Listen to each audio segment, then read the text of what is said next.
Hi, I'm Willow Kemp and welcome to my home.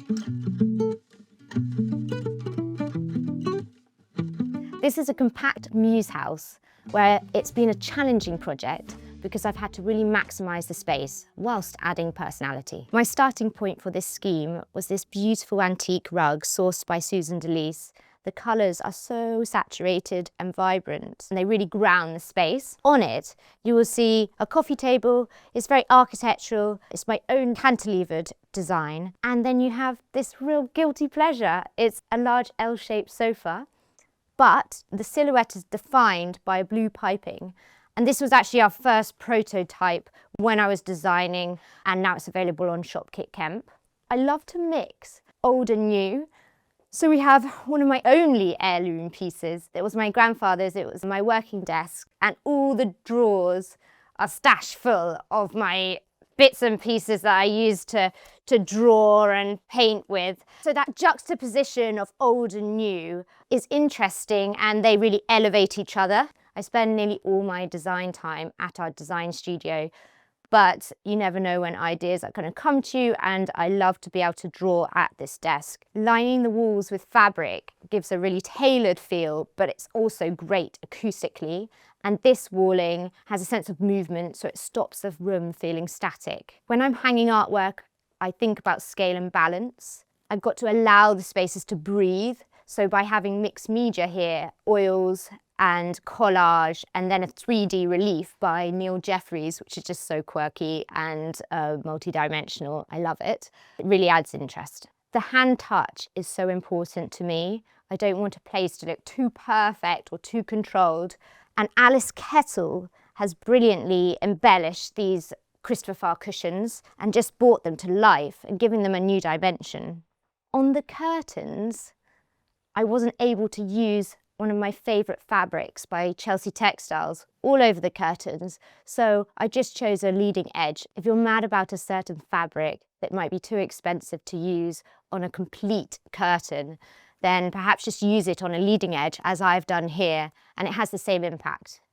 These Richard Taylor ceramic lamps with under the sea scenes, crabs and fishes, they're really amazing. I have one on a little side table made out of mud beads, all hand rolled in a town in South Africa. This is a sweet spot, and I've even got a handy little pocket here, which is a nice detail.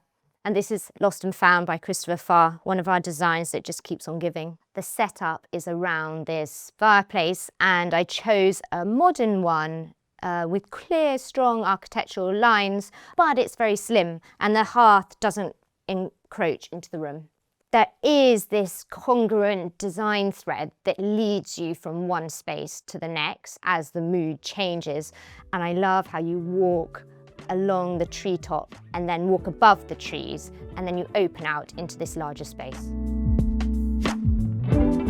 It was intentional to come straight into the kitchen. We knocked down the wall and opened up the space.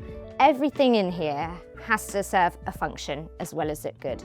So this strong table, it's got storage underneath, it expands and contracts, and the bar stools can tuck under neatly.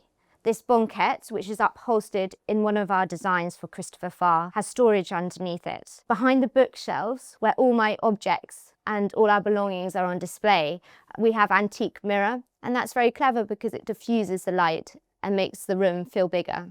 I love to mix textures and materials. You've got the seagrass on the floor, which is really robust and utilitarian, and then the copper hood to the extraction unit on the cooker, another natural material which I love. The more time you spend in this space, the more you discover, and because it is a small space, I've used every surface to display things that mean things to us. We have these ceramics which are amazing. They're too good to use, so they're displayed on the walls. And my friend's little 3-year-old drew our dog, so we have that framed on the kitchen splashback next door to a more serious oil painting. And it's that juxtaposition that actually adds interest. We have a really mini downstairs loo, and I couldn't resist covering it in a hand-blocked potato print wallpaper that I personally potato printed. And you'll notice that I framed thank you cards from friends on the walls. You're not even there for very long, but it's a real opportunity to be bold. I was clearly influenced by my first trip to Greece ever, and I was just transfixed by the blue sky and sea and the white cliffs and this earthy tones, and that came out in all the fabrics and the patterns that I've chosen for our bedroom. The headboard is actually a canvas itself to showcase this fabulous elitist fabric, which is a 3D with suns on lovely woven linen. The bed is high, and of course it has more storage underneath. These are really graphic curtains in rickrack, which is one of our classic designs, with embroidered arrows reaching up to the ceiling. And the embroidery is then echoed on bunty, which is a fabric we designed for GP&J Baker, and that's on our slipper chair here. If you use a hanging pendant as your bedside light, then it frees up the surface of your bedside tables, which are actually great storage as well. And on my hanging pendants, I have my sculptural jewellery, which is too good to hide away. My friend and artist, Mimi from Biarritz, made these anchors out of cardboard and tiny shells, and I framed them either side of the bed.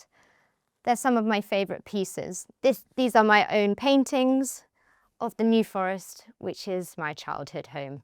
Thinking out of the box in terms of framing artwork can mean that a simple postcard or letter from a friend can become a piece of artwork, as we've done here. This seagull with his beak protruding the frame has followed me all throughout my life. I got it from Monhegan Island, which is an island with a history of attracting artists to studios there. And the seagull's looking towards the lighthouse, which is a light, and also doubles up as handy shelves. I'm always inspired by nature, and this is another of my wallpaper designs. I found some botanical cards in a flea market in Paris and have blown them up and put a grid with a texture behind them, which is really fresh and unexpected. The botanical wallpaper sets the tone and leads you into this really cute room that is covered in green linen. And look how compact this space is, but it has dual purpose. It's a guest room, and I can do yoga here, I can relax. This is a Murphy bed that pulls down. Architecture is all about view, space and light, and that's why I love a really great window seat. And there's great storage underneath. I can sit here and just watch the world go by. Thank you for looking around my home with me. I hope I've shown you how you can have big ideas and use them in small spaces.